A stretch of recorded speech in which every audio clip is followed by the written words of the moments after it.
Welcome back to Be a Better Leader. I'm Dr. AJ Lee, a manager for our customer success team and learning implementation strategist here at FranklinCovey, the world's most trusted leadership company. Every manager and leader knows that they need to communicate effectively. They know that it's necessary to help people get and stay engaged.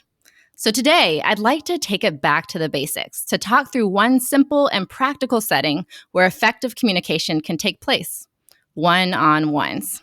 To help us understand the value of those meetings and some best practices, I am thrilled to welcome our former Chief People Officer at FranklinCovey for 18 years, senior consultant, and the best-selling author of 2 essential books, Everyone Deserves a Great Manager, The 6 Critical Practices for Leading a Team, and Get Better, 15 Proven Practices to Build Effective Relationships at Work. This is Todd Davis. Todd, welcome back. Thank you, AJ. What a nice introduction. I feel like $1 million now. I'm going to have you introduce me anywhere. Thanks so much. It's great to be here. Definitely. We're so grateful to have you here. Thank you for taking the time. And Todd, I know you are a major advocate for one-on-ones and have much experience, especially as written in your book, Everyone Deserves a Great Manager. You really focus on the value of one-to-ones for leaders in their role. Since they're one of those 6 critical practices, from your lens, share with our listeners, why are one-on-ones such an effective opportunity to communicate with their teams?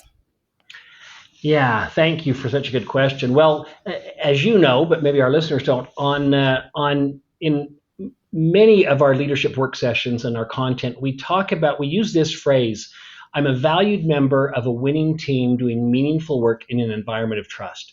And I'm convinced, after being in the Chief People Officer role for 18 years, as you mentioned, that I just transitioned out of, if every manager, every leader came to work every day with that as their goal, to have every person for whom they're responsible really feel and believe and know that they are a valued member of a winning team doing meaningful work in an environment of trust, your team, your organization would be unstoppable.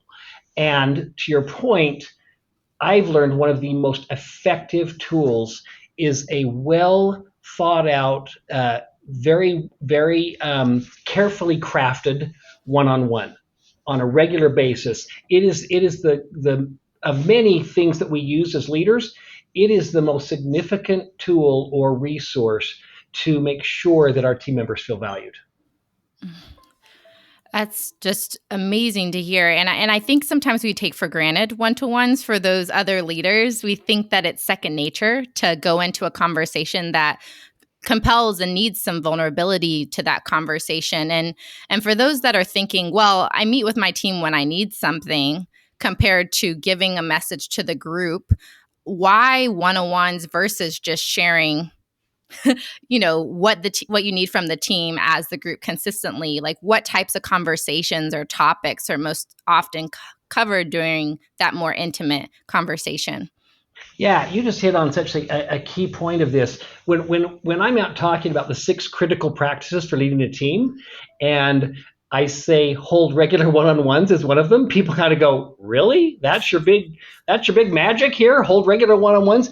But it's how we think about one-on-ones. It's not a routine maintenance checkup or to find out how they're progressing on a particular goal. There are other meetings for that, but the one-on-one, when it's actually held as it's supposed to be, big aha is the one-on-one should be the employees meeting, the team member meeting.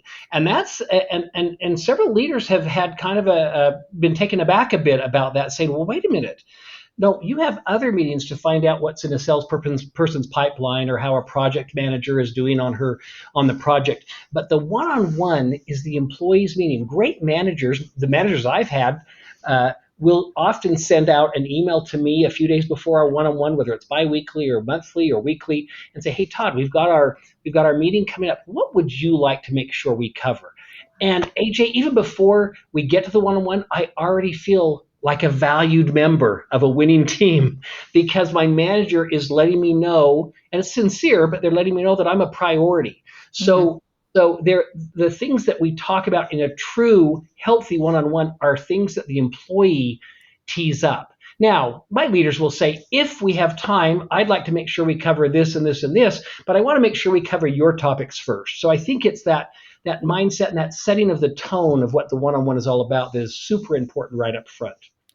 And now I've talked so much, I don't even remember if I answer your question. You answered it spot on. You talked about the paradigm shift from one-on-ones not being a manager's responsibility to dictate what the agenda will be for that conversation, but to put that empowerment in the hands of their direct reports and allow them the opportunity to contribute in a meaningful way. I feel like that's a huge shift because as managers, we often feel like we have to do all the things all the time.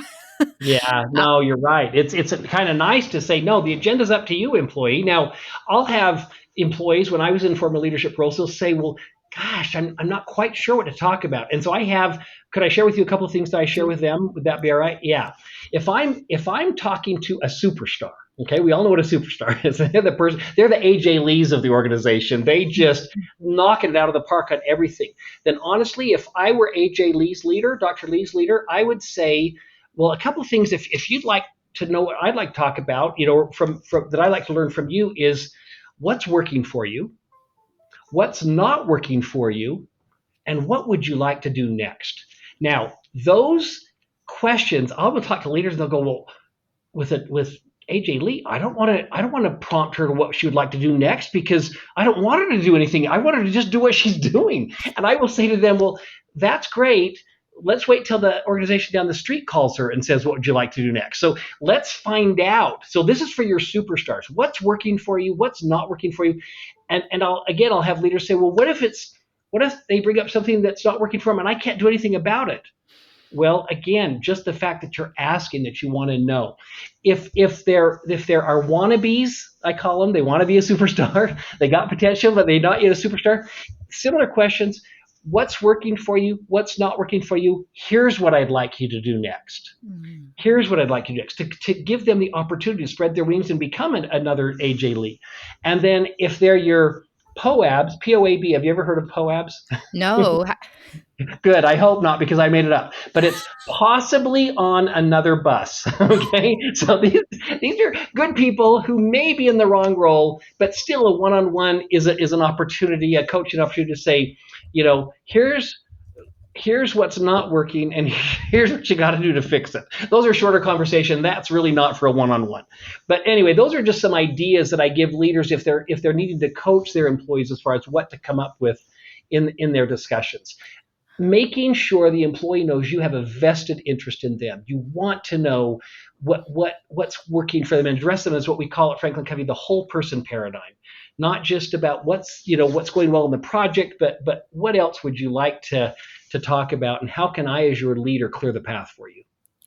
That's so good. I hope those listening were taking notes, thinking about that framework and the power of 3, what's working, what's not working, and then reframing that last question depending on your employee, where they are in their career journey, their vested interest in the org already, how you might need to approach that conversation. So it could be for those superstars, as you called them, those impact players, asking them what they want to do next. For those that are in that middle category, having that conversation with them about what you want them to improve upon. And then, like you said, having a different conversation with those that you need to get on the same page with. That conversation may not need to be brought into a one-to-one. To your point, that might be more of a performance management conversation. So, Right.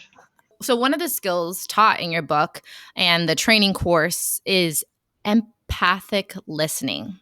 So can you explain what empathic listening is? Why is this important in one-to-ones? Enlighten us. Yeah.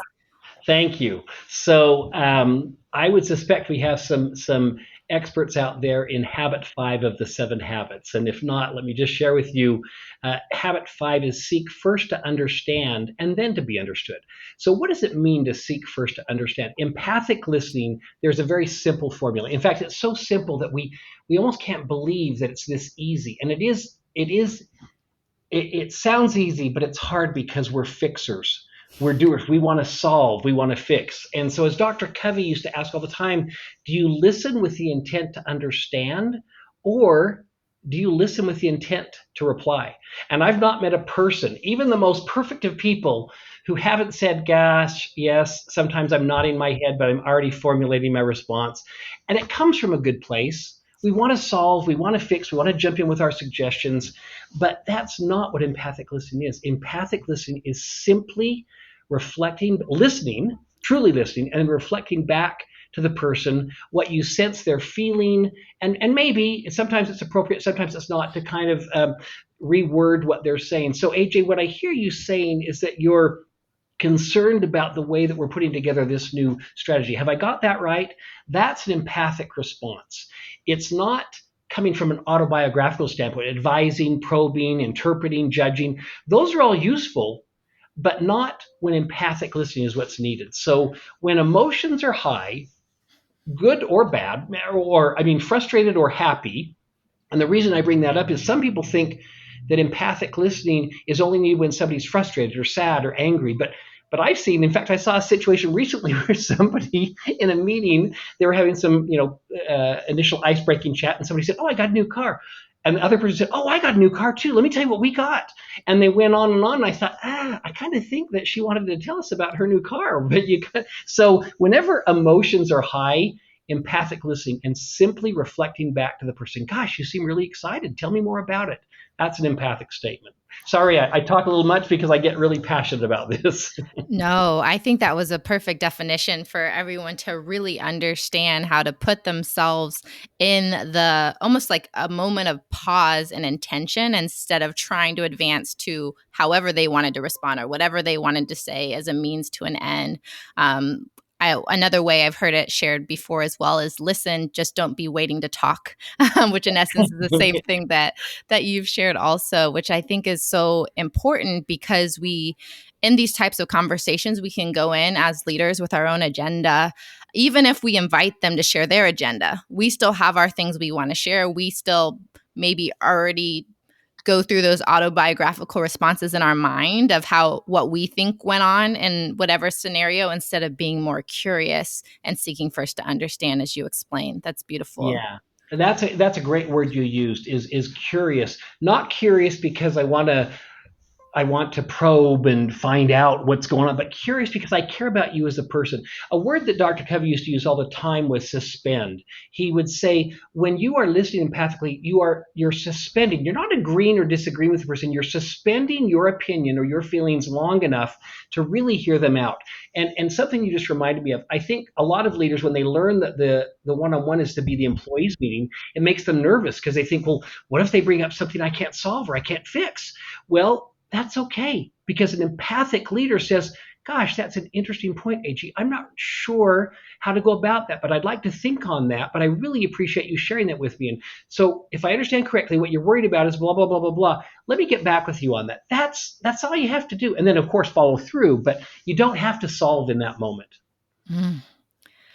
So, if someone wants to start doing more regular one-to-ones and they don't even know where to start in terms of positioning that conversation, it might be a change in behavior from what their employees have experienced in the past. Is there any advice you'd give for them, a simple step to help them just get started?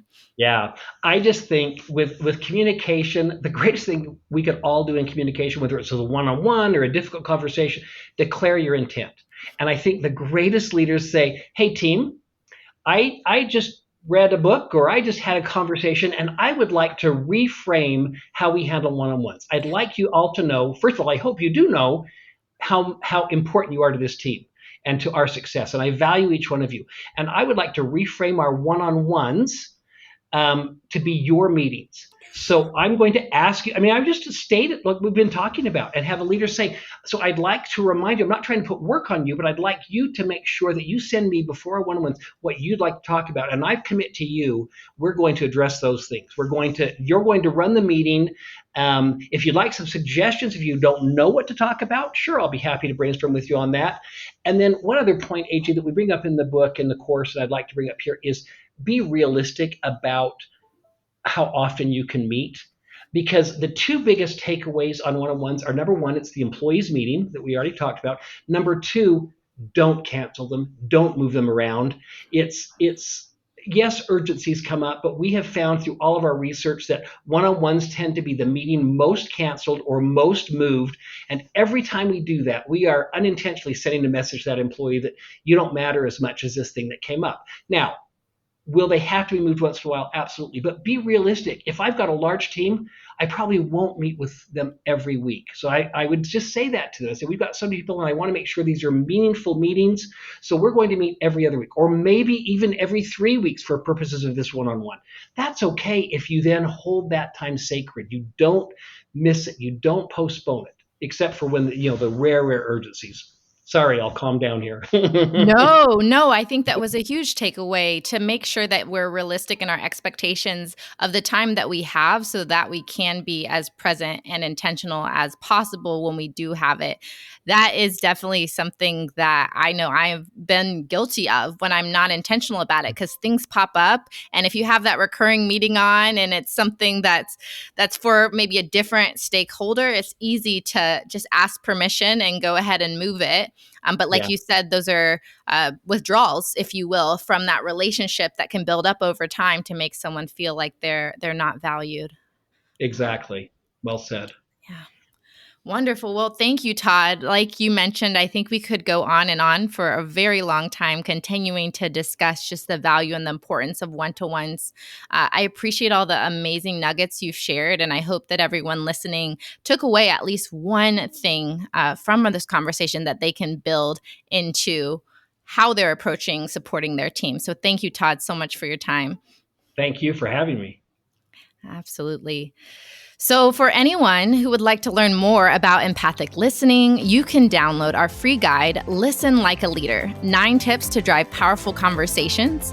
And you can find the link now in the show notes or visit FranklinCovey.com for more information and resources. Till next time, thank you so much, and we'll talk to you soon.